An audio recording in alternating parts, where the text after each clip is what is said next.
अरे बच्चों, आज हम चर्चा करेंगे प्रश्न उत्तर महाभारत कथा। महाभारत कथा। तो पहला प्रश्न है, महाभारत कथा के रचनाकार का नाम बताइए कि महाभारत कथा की रचना किसके द्वारा हुई। महाभारत कथा है जो महर्षि पराशर के पुत्र व्यास मुनि द्वारा लिखी गई है। किनके द्वारा? व्यास मुनि जी के द्वारा लिखी गई है। संक्षेप में शांतनु का वंश वृक्ष लिखिए। वंश वृक्ष होता है कि वंश कैसे आगे बढ़ता है। शांतनु, उसके बाद है चित्रगंध और विचित्रवीर्य। तो इनके आगे धृतराष्ट्र और पांडु। तो उसके बाद धृतराष्ट्र से सौ पुत्र कौरव, जिनको कौरव कहा जाता है, और पांडु से 5 पुत्र। इनके आगे परीक्षित और उसके बाद जन्मेजय।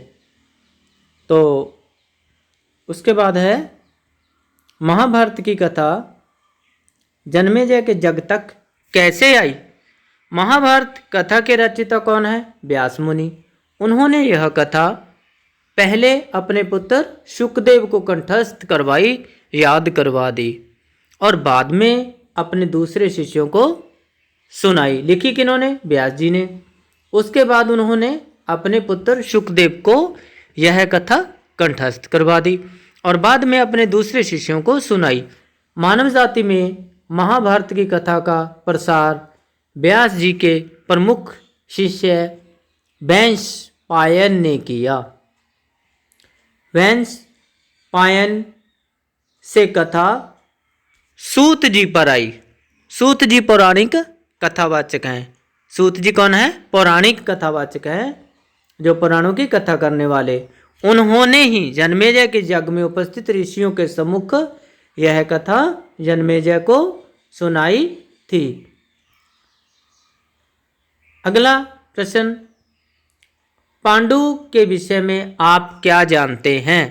पांडु के विषय में आप क्या जानते हैं? पांडु विचित्रवीर्य के छोटे भाई थे। किनके? विचित्रवीर्य के। इनके बड़े भाई धृतराष्ट्र जन्मांध थे, जन्म से ही क्या थे? अंधे थे वो।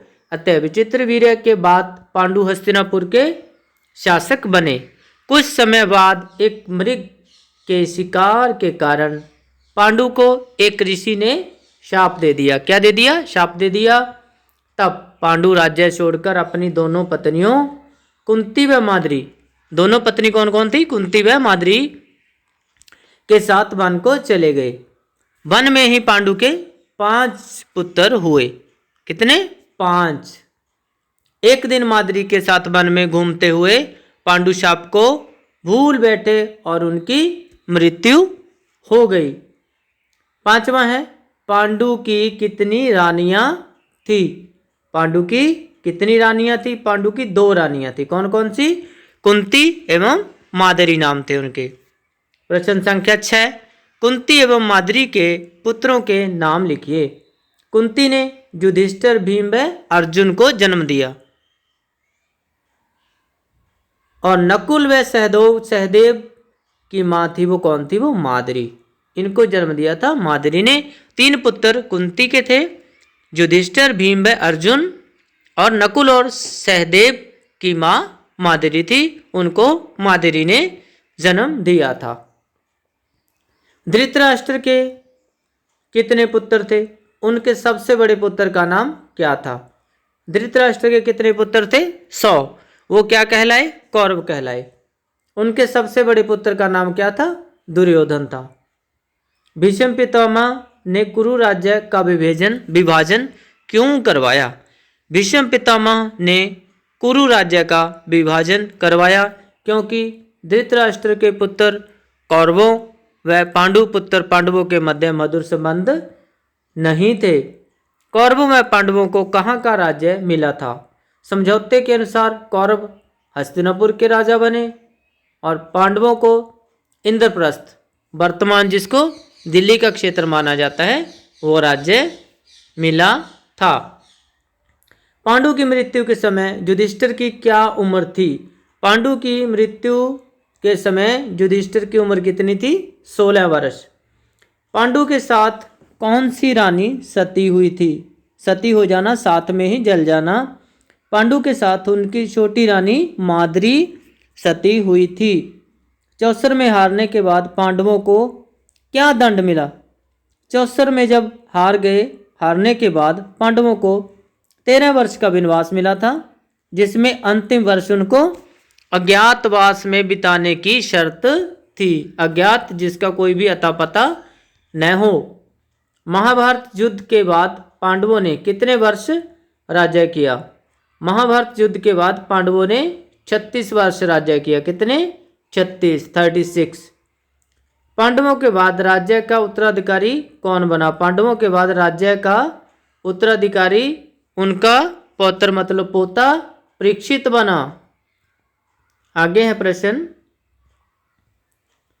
महाभारत की कथा के रचनाकार कौन है? वाल्मीकि जी हैं, व्यास मुनि जी हैं, तुलसीदास हैं, सूरदास हैं। तो इसका सही उत्तर कौन सा है? ख, व्यास मुनि। पांडु किसके पुत्र थे? विचित्रवीर्य, धृतराष्ट्र, शांतनु या फिर चित्रगंध। तो इसका सही आंसर है क।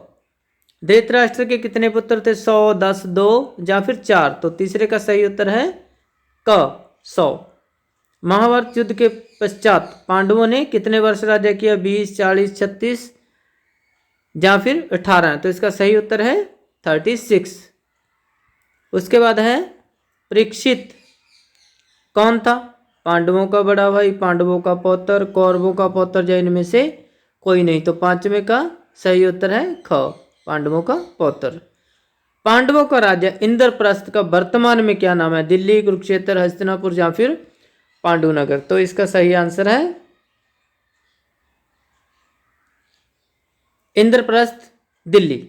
आज का जो दिल्ली है उसको पहले इंद्रप्रस्थ कहा जाता था। उम्मीद है यह वीडियो आपको परीक्षा में लाभकारी सिद्ध होगी। धन्यवाद।